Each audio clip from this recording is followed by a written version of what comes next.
দাঁড়ান, কই যাচ্ছেন? আমি একটা বিল্ডিং করব, আমি আপনাদের হেড ইঞ্জিনিয়ারের কাছে দেখা করতে যাচ্ছি।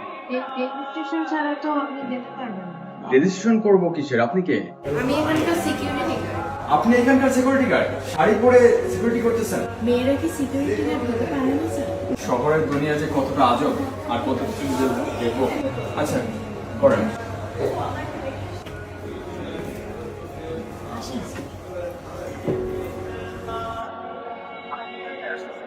আসসালামু আলাইকুম। ওয়ালাইকুম আসসালাম, প্লিজ বি সিটেড। আপনি কি হেড ইঞ্জিনিয়ার? না স্যার, আমি এখানকার রিসেপশনিস্ট। রিসেপশনিস্ট? জি স্যার।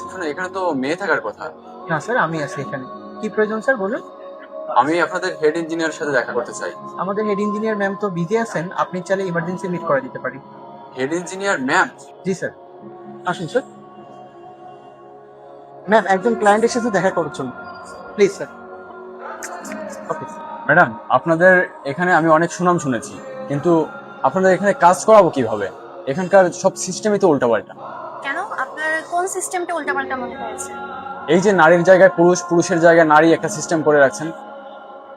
আমি কাজ করাবো না, আমি জাস্ট আপনাকে এটা বলতে আসছি। আমি চলে গেলাম।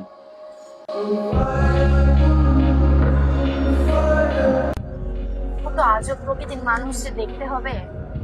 2 years later. যাদের দিয়ে কাজ করাইলাম না তারা ন্যাশনাল অ্যাওয়ার্ড পাইলো।